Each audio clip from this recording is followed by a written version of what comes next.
Hello student, मैं हूं तापस कुमार सिंह। स्वागत है आप सभी का इस वीडियो में। इस वीडियो में आज हम लोग देखने वाले हैं संज्ञा के बारे में। तो बच्चों, पिछले वीडियो में हम लोग जो है कुछ पढ़ चुके थे, संज्ञा क्या है, संज्ञा के कितने भेद हैं, और उसके बाद हम लोग देख चुके थे व्यक्तिवाचक किसे कहते हैं। ठीक है, तो व्यक्तिवाचक का उदाहरण भी देख चुके थे। तो आज हम लोग शुरू करेंगे जातिवाचक संज्ञा से। तो बच्चों, पिछले वीडियोज़ को अगर आप लोग नहीं देखे तो उस वीडियो को जरूर जाके जरूर देखिए, जिसका लिंक आपको डिस्क्रिप्शन में मिल जाएगा।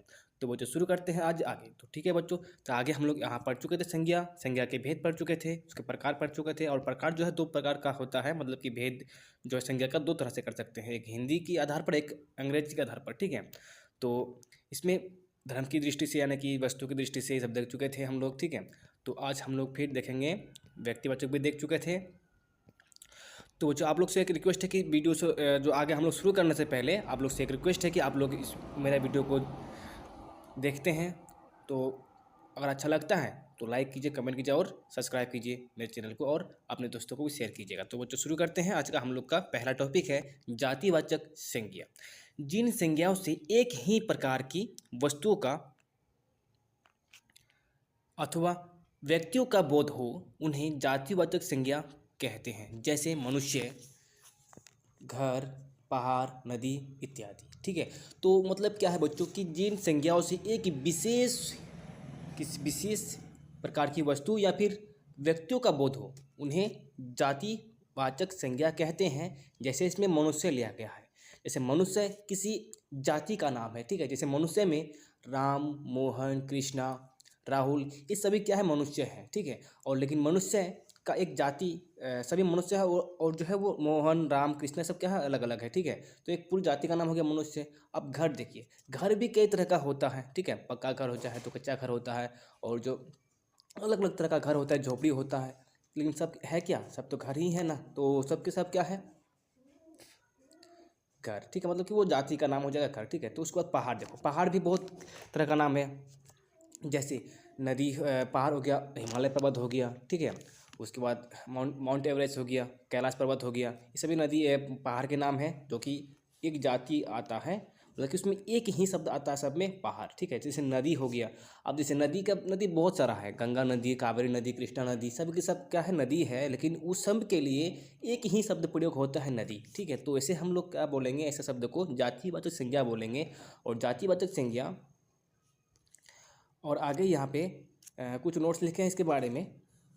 जैसे मनुष्य मनुष्य कहने से संसार की मनुष्य की जाति है, तथा जाति का घर कहने से सभी तरह के घरों का, और पहाड़ कहने से सभी पहाड़ों का। ठीक है, नदी कहने से सभी प्रकार की नदियों का जातिगत बोध होता है। ठीक है, तो इसमें कुछ उदाहरण लिए हैं, और भी दो देखो, इसमें और भी ज़्यादा समझ में आएगा। ठीक है, तो इसमें संबंधियों, व्यवसायों, पदों और कार्यों के नाम भी क्या आता है, जातिवाचक संज्ञा में आता है। जैसे बहन। अब देखो, बहन तो बहुत किस्म का हो सकता है, मतलब कि इस तरह से चचेरा बहन, अपना निजी बहन। ठीक है, चचेरा बहन, मौसेरा बहन, इस तरह का जो है बहन तो बहुत तरह का होता है। जैसे मंत्री हो गया, मंत्री बहुत किस्म का होता है, गृह मंत्री, शिक्षा मंत्री, वित्त मंत्री। ठीक है, कृषि मंत्री। तो मंत्री सब है, और सब के लिए एक ही शब्द प्रयोग होता है, मंत्री। ठीक है, उसके बाद जुलाहा, प्रोफेसर हो गया। पशु पक्षियों के नाम, नमाज नहीं, पशु पक्षियों के नाम हो जाएगा, इसमें जो नमाज लिखा है वो गलत लिखा हुआ है। ठीक है, तो हो जाएगा पशु पक्षियों के नाम, घोड़ा, गाय, कौवा, तोता, मैना। पशु पक्षियों का नाम जैसे हो गया कौवा, तोता, नैना, मैना। उसका जो पशु हो गया घोड़ा, गाय। ठीक है, बाघ, भालू, ये सब जो क्या हो जाएगा, जातिवाचक संख्या, जातिवाचक संज्ञा हो जाएगा। ठीक है, तो बस, तो उसके बाद है वस्तुओं के नाम है कुछ।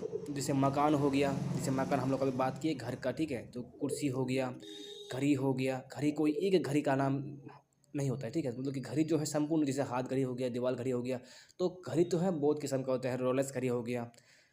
तो इसलिए घड़ी भी एक जाति है। ठीक है, तो पुस्तक हो गया। जैसे पुस्तक के अगर हम लोग बात करेंगे तो पुस्तक में कौन कौन सी आती है, जैसे हम लोग गणित पढ़ते हैं, साइंस पढ़ते हैं, विज्ञान, ये सोशल साइंस पढ़ते हैं। उसके बाद जो है ग्रंथ, धर्म ग्रंथ जो है, कुरान हो गया, बाइबल हो गया, रामचरितमानस हो गया, भगवत गीता, ये सभी पुस्तक है। लेकिन जो होंगे भगवत गीता, रामचरितमानस, ये सब क्या हो जाएंगे, व्यक्तिवाचक संज्ञा, क्योंकि सभी है क्या, आखिर पुस्तक है। ठीक है, अगर आप बोलेंगे हम किसलय, जैसे 9th में और फिर 10th में तुम लोग पढ़ोगे किसलय। ठीक है, तो वो किसलय जो है, नहीं, 9th 10th में तुम लोग गोधुली पढ़ोगे, ठीक है, और जो है 7 से लेकर 9 तक किसले पढ़ोगे, नहीं 8 तक किसले पढ़ोगे, तो वो क्या हो जाएगा,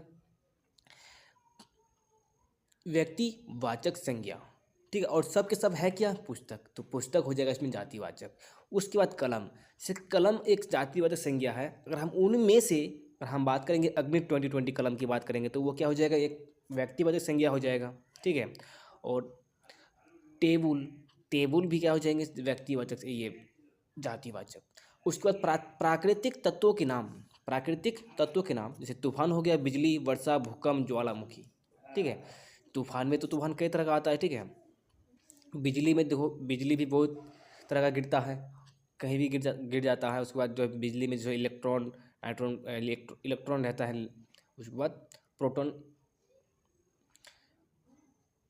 वर्षा, भूकंप, भूकंप का मतलब क्या होता है कि जैसे भूमि का कंपना भूकंप कहलाता है, ठीक है। तो भूमि तो एक बार नहीं कंपता है, बार बार कंपता है। अब भूकंप भी कई तरह का आता है। तो उसके बाद जो है भाववाचक संज्ञा, देखो भाववाचक संज्ञा आप कह सकते हैं इसमें जिस संज्ञा शब्द से व्यक्ति या वस्तु का बोध नहीं होता है, ठीक है ना, व्यक्ति या वस्तु के गुण या धर्म, दशा अथवा व्यापार का बोध होता है, उसे भाववाचक संज्ञा कहते हैं। जैसे अगर हम एक नॉर्मल सी शब्द लेंगे, बहुत ही सामान्य सा शब्द है, जैसे प्यार हो गया, किसी से को प्यार हो गया, मोहब्बत हो गया, प्यार, मोहब्बत, ये सभी क्या है, एक तरह से भाववाचक है, ठीक है। अब इसमें जैसे जैसे डबल टाइपिंग हो गया है, ठीक है, लंबाई, बुढ़ापा, नम्रता, मिठास, समझ, चाल, ये सभी भाववाचक संज्ञा है। जैसे मैं दुखी हूँ, दुखी भाववाचक संज्ञा है। मैं बहुत खुश हूँ, तो खुश भी ये क्या हो जाएगा, भाववाचक संज्ञा हो जाएगा, ठीक है। कोई उदास है तो उदास भी क्या हो जाएगा, भाववाचक संज्ञा। समझ में आ रहा है। तो आगे देखो, अब यहाँ पे कुछ नोट्स में लिखे हैं कि हर पदार्थ का धर्म होता है। मतलब क्या, देखो इसमें धर्म का मतलब वो वाला धर्म नहीं जो हम समझते हैं, हिंदू, मुस्लिम, सिख, ईसाई। तो इस धर्म का मतलब ये होता है गुण, ठीक है। इस धर्म का मतलब क्या होगा, गुण होगा। तो हर धर्म का धर्म होता है, हर पदार्थ का धर्म होता है पानी में शीतलता। देखिए पानी में शीतलता है, उसका ये गुण है, उसका ये धर्म है, ठीक है। आग में गर्मी होता है, ताप होता है, ठीक है। तो ये उसका गुण है। मनुष्य में देवत्व और पशुत्व दोनों ही हो सकता है, किसी में देवत्व होता है और किसी में पशुत्व। देवत्व का मतलब कि देवों के जैसा व्यवहार करना, और पशुत्व का मतलब जैसे पशुओं के समान होना, ठीक है। तो पदार्थ का गुण या धर्म पदार्थ से अलग नहीं रह सकता, ये सच है। जैसे घोड़ा है, घोड़ा अगर है तो उसमें बल है, वेग है। वेग किसको कहते हैं, यानी कि जो तेज है, उसका गति है दौड़ने की, उसका आकार भी है।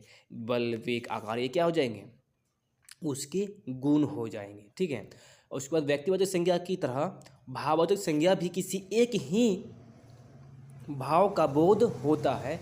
जैसे धर्म, गुण, अर्थ और भाव प्राय क्या है, ये पर्यायवाची शब्द होता है, इसमें समझने की बात है, ठीक है। इसमें कंफ्यूज नहीं होना है। तो इस संज्ञा का जो अनुभव हमारी इंद्रियों द्वारा होता है, बल्कि और इसका जो है प्राय बहुवचन नहीं होता। जैसे मैं दुखी हूँ, अब दुखी का मतलब इसमें क्या होता है कि मैं दुखी हूँ, उसको तो हम लोग ऐसा नहीं बोल सकते कि मैं 2 दुखी हूँ, 3 दुखी हूँ, 4 दुखी हूँ, ठीक है। तो मतलब कि मैं दुखो हूँ, तो उसको हम लोग भाववाचक में बदल नहीं सकते हैं। जैसे पानी में शीतलता है, उसको हम लोग नहीं बोल सकते हैं शीतलताएँ हैं, शीतले हैं। गर्मी है, गर्मो, ठीक है। मतलब कि उसको हम लोग भाववाचक में नहीं बदल सकते। तो इसका जो अनुभव हम लोग करते हैं वो इंद्रियों द्वारा करते हैं। जैसे मनुष्य में इंद्रिय 5 प्रकार का होता है। जैसे हम अगर बात करेंगे तो इंद्रिया कौन कौन सी है मनुष्य में, जैसे आँख एक, नाक, कान, जीभ, त्वचा, ठीक है। कितना हुआ, 5 हो गया। नाक, कान, जीभ, त्वचा, ठीक है। नाक, कान, जीभ, नाक, कान, जीभ, आँख, त्वचा, अब 5 हुआ, ठीक है। तो अब आगे हम लोग देखेंगे, जैसे भाववाचक पढ़ रहे हैं तो कुछ ऐसे शब्द हैं जिन्हें हम लोग भाववाचक में बदल सकते हैं, ठीक है। भाववाचक संज्ञा में बदल सकते हैं, तो उसका देखो इसमें पढ़ते हैं कि भाववाचक संज्ञाओं का निर्माण जातिवाचक संज्ञा, विशेषण, क्रिया, सर्वनाम और अवयव में प्रत्यय लगाकर होता है। ठीक है, इसमें क्या है, जातिवाचक संज्ञा में, विशेषण में, क्रिया में या फिर सर्वनाम में या फिर अवयव में अगर प्रत्यय लगा देंगे तो वो भाववाचक में बदल जाता है। जैसे कुछ इसमें प्रत्यय लिखा हुआ है, आई, ता, तु, वट, हट, पन, पा, और भी जो है प्रत्यय हो सकते हैं, इसमें कुछ लिखे हैं। ठीक है, तो आगे देखो अब इसमें जातिवाचक संज्ञा से कौन कौन से शब्द जो है बनता है, किस तरह का बनता है। देखो इसमें बूढ़ा, बुढ़ापा में, बूढ़ा में बुढ़ापा लगा दे तो वो क्या हो जाएगा, उसका भाववाचक में बदल गया। ये दास, दासत्व, पंडित, पंडिताई, लड़का, लड़कपन, मित्र, मित्रता। ठीक है, तो ऐसे जो है और भी कई तरह उदाहरण ले सकते हो, जैसे बालक, बालकपन। ठीक है, अच्छा, अच्छाईपन। तो अच्छा भी एक, तो एक जो है वो भी एक भाववाचक संज्ञा है। ठीक है, तो आगे देखो, आगे इसमें हाँ विशेषण से जो कुछ शब्द जो है इसमें बदलता है, जैसे गर्म, गर्म का क्या हो जाएगा गर्मी, सर्द का सर्दी, कठोर का कठोरता, मीठा का मिठास, चतुर का चतुराई। ठीक है, ये विशेषण दिया हुआ है इसमें से कुछ, और इसमें और इसका जो है ये भाववाचक संज्ञा है। तो अगला है क्रिया से जो बनता है, क्रिया से घबराना से घबराहट, सजाना सजावट, चढ़ना चढ़ाई, बहना बहाव, मारना मार, दौड़ना दौड़, ये सभी जो है क्रिया से बना है भाववाचक। ठीक है, तो अगला फिर हम लोग कुछ उदाहरण लिए हैं इसमें। तो इसमें उदाहरण है अपना, अपनावन या अपनाव भी बोल सकते हैं। ठीक है, मम, मम का मतलब माता होता है, तो इसको हम लोग ममता या फिर ममत्व बोल सकते हैं। निज या निजत्व हो सकता है। ठीक है, तो ये सर्वनाम से बन गया। हाँ, तो मम का मतलब मेरा होता है ना संस्कृत में। ठीक है, मम का मतलब संस्कृत में मेरा होता है। तो इसमें देखो अब अगला है अवयव से, अवय से। तो जो अवय क्या होता है ये हम लोग पढ़ चुके थे पिछले क्लास में। ठीक है, जो हम लोग पढ़े थे शब्द विचार में। तो शब्द विचार में दूर, दूरी, परस्पर, पारस्पर्य, पारस्पर्य। ठीक है, तो बच्चों और भी कुछ उदाहरण दिया हुआ है आगे, इसको भी देख लेते हैं। निकट का समीप, निकट का हम लोग बोल सकते हैं निकट, शबाश, शाबाश का शबाशी, वाह, वाह का वाही। ठीक है, ये जो है हो गया अवयव से, जो नहीं बदलता है। तो अगला अब हम लोग पढ़ने वाले हैं समूहवाचक संज्ञा, जो कि बहुत आसान है याद रखना। ठीक है, जिस संज्ञा से वस्तु अथवा व्यक्ति के समूह का बोध हो, समूह का मतलब किसी ग्रुप का बोध हो, उसे हम लोग समूहवाचक संज्ञा कहते हैं। जैसे इसमें कुछ व्यक्तियों के समूह हो, जहाँ पर व्यक्तियाँ जो है इकट्ठा होता है, ऐसे समूहों का नाम है। जैसे सभा हो गया, कोई दल हो गया, दल हम लोग जैसे पार्टी हो गया, जैसे बीजेपी पार्टी, कांग्रेस पार्टी। ठीक है, तृणमूल कांग्रेस हो गया, इस तरह से सपा पार्टी जो है जैसे आम जनता पार्टी हो गया दिल्ली का। तो इस तरह जैसे गिरोह हो गया, ये सभी क्या हो जाएंगे, समूहवाचक संज्ञा हो जाएंगे। उसके बाद कुछ वस्तुओं का समूह दिया हुआ है, जैसे गुच्छा, जैसे अंगूर का गुच्छा बनता है, कुंज, मंडल, और जैसे इसमें होता है घोंट। ठीक है, इसमें ये बदल गया है। तो उसके बाद सेना, सभा, मेला, कक्षा। ठीक है, कक्षा में बच्चों का भीड़ होता है, कक्षों का समूह होता है, मेला में लोगों का भीड़ होता है, सेना में फौजों का होता है। ठीक है,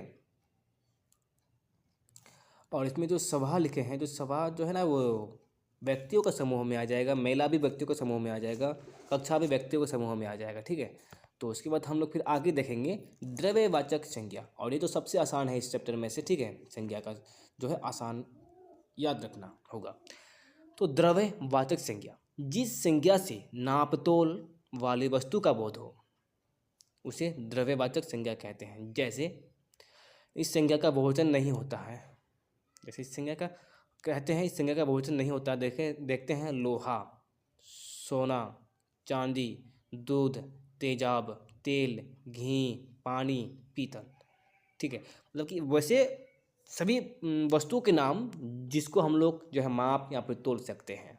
ठीक है, या फिर जिन शब्द से किसी माप तोल वाली वस्तुओं का नाम बोध हो, उन्हें हम लोग द्रव्यवाचक संज्ञा कहते हैं। ठीक है, तो बच्चों ये हो गया संज्ञा चैप्टर का अंतिम टॉपिक था हम लोग का द्रव्यवाचक। ठीक है, इसके बाद जो है हम लोग फिर शुरू करने वाले हैं लिंग, और लिंग यानी कि जो है लिंग कितने प्रकार का होता है। ठीक है, जिसको हम लोग इंग्लिश में कहते हैं जेंडर। तो बच्चों आज के लिए बस इतना ही। अगर आप लोग को ये वीडियो अच्छा लगा है तो लाइक कीजिए, कमेंट कीजिए और अपने दोस्तों को भी शेयर जरूर कीजिए। अगर आप लोग हमारे वीडियो को लाइक करते हैं तो हमको ये क्या मिलता है कि हमको लगता है कि नहीं, आप लोग हम लोग का वीडियो को देखते हैं और लाइक करते हैं, हम लोग को उसमें मोटिवेशनल थोड़ा मोटिवेट मिलता है। ठीक है, तो बच्चों थैंक्स फॉर वाचिंग, और बस आज के लिए इतना ही।